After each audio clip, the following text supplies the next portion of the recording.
the creation of Fulani and Boko Haram sect, a sinister idea by the presidency. Good morning, good afternoon, and good evening if you are watching. This is Mirror African Diaspora TV, MAD.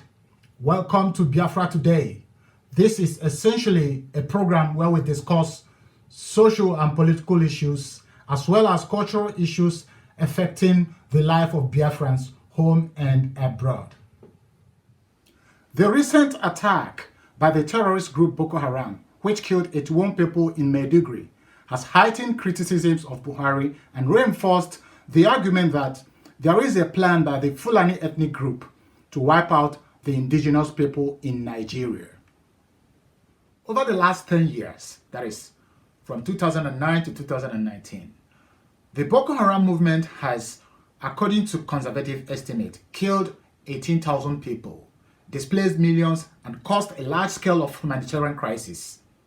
In 2014, it was registered as the deadliest terrorist group in the world, with 6,600 deaths in that year alone. Although Muslim has also been killed in Boko Haram's attack, but Boko Haram is particularly notorious for its violence against Christians. Previous killings appear to have been concentrated in the Middle Belt regions, and Buhari was not disturbed by the cries of people who were raped, displaced, killed by Islamic terrorists and Fulani herders. Unfortunately, the Fulani herdsmen have now extended their operation to other parts of the country. There have been insinuations from many directions that neither the Boko Haram nor the Fulani herders could be defeated because General Buhari is a Boko Haram supporter, an organization that brought terror on the Nigerian every time Buhari lost election before he finally won his presidential election after several attempts in 2015.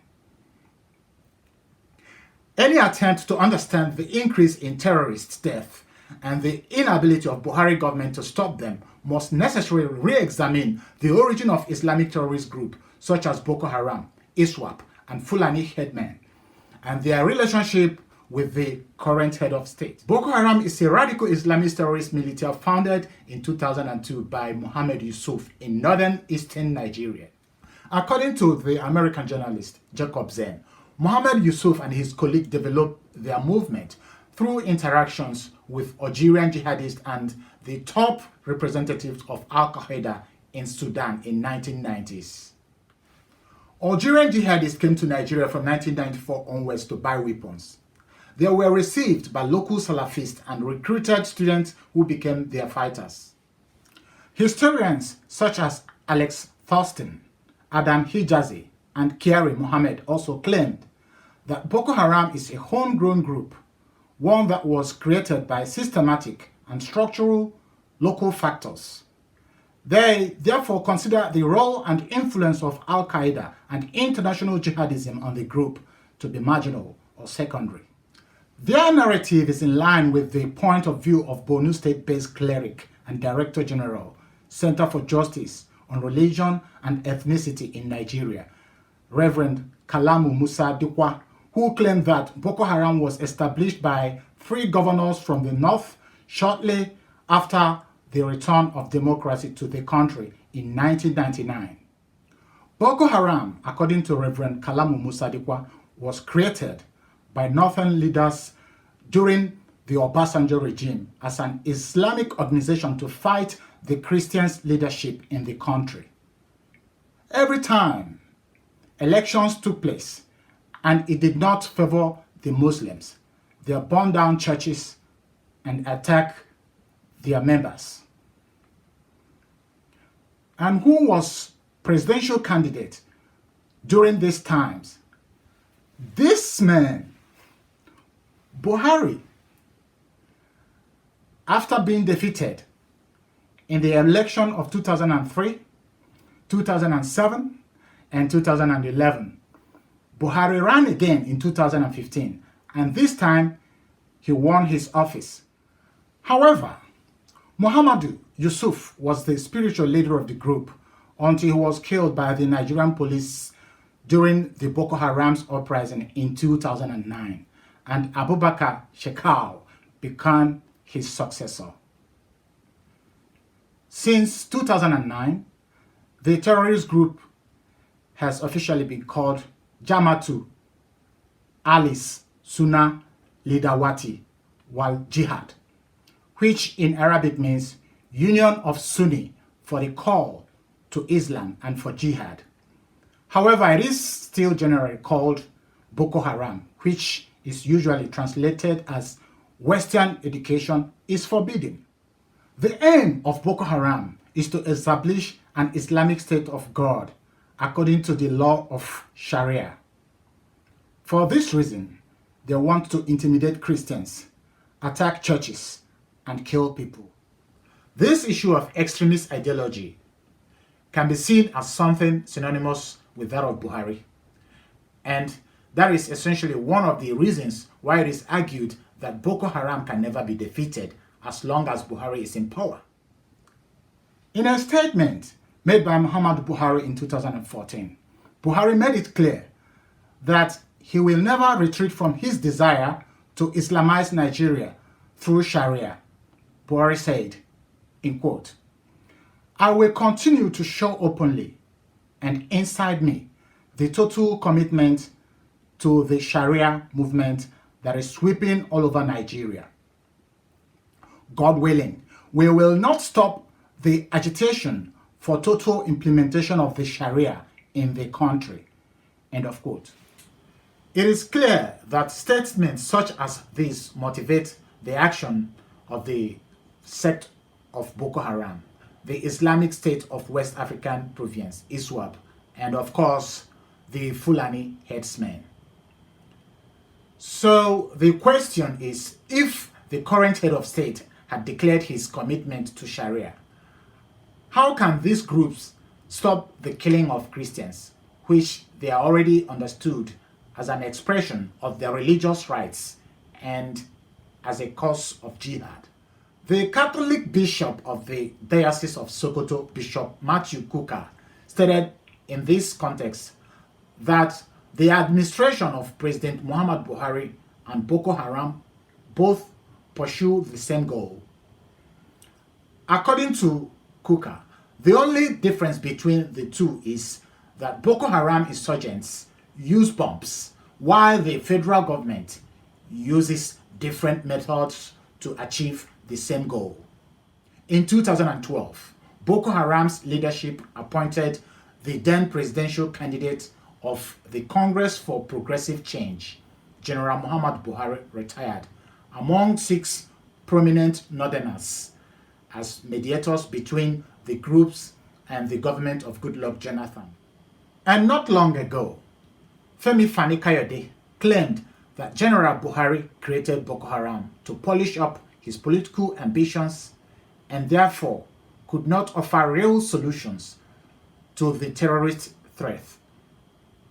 Boko Haram members are released while soldiers accused of refusing to fight Boko Haram are sentenced to maximum prison terms without pardon. In fact, the Boko Haram movement was first catapulted into the attention of the Western media in April 2014 with the abduction of 276 girls from their school dormitory in the village of Chibok in northeastern Nigeria. But in the meantime, we now know from discussions around the kidnapped Chibok girls that Buhari may have been in collaboration with the Islamic extremists.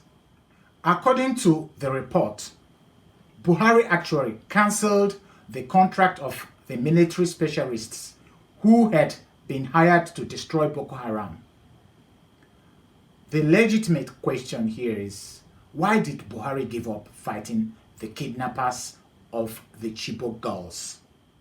Look, I didn't make up this idea. Just take a look at this report. And then mop up one area in the south was the start, and after that was done, mop up in the north. The division would follow behind occupied terrain.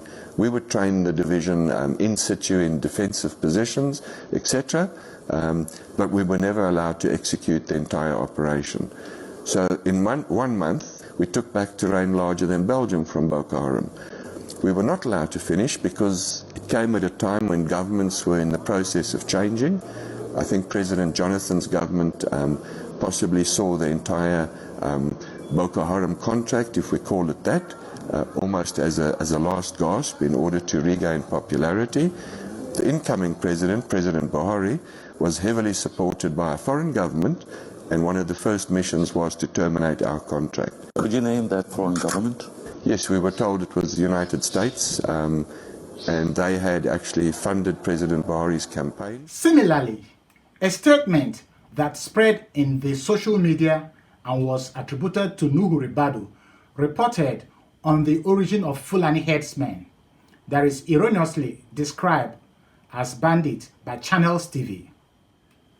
It claimed that Buhari, with the help of his ardent supporters such as El-Rufai and General Dambazo retired, sought the service of machineries recruited from neighboring countries in order to claim power for the Fulani ethnic group in the event that he lost the presidential election in 2015.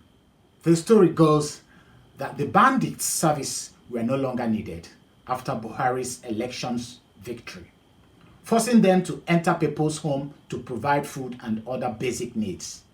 Although Nuhu disputed having given this statement, but an interview given by El-Rufai seems to support the idea that Buhari knows who the killer headsmen and Boko Haram members just are. apply military force and we think we can resolve an insurgency. It's not going to happen. I've been in government. I've run a territory. And I know the amount of information I get, security reports that I get as minister. The president gets 50 times that. And I put it to you and I challenge anyone, including the DGSSS, to this. The SSS know who these insurgents are. They are not ghosts. They know them. The president knows them. And they know what to do. Ever since Buhari took office, all the signs are that he is allowing his ethnic conclave of the Fulani to get away with their cruel deeds. Today, all these people are found in every nook and cranny of Biafra land, and there have been several reports of their atrocities. And it seems they continue to get away with it and nobody's going to stop them. Because that's basically it for today. And thanks for watching Mirror African Diaspora TV. Mad. Please subscribe to our YouTube channel and click the bell icon to be notified anytime we post a new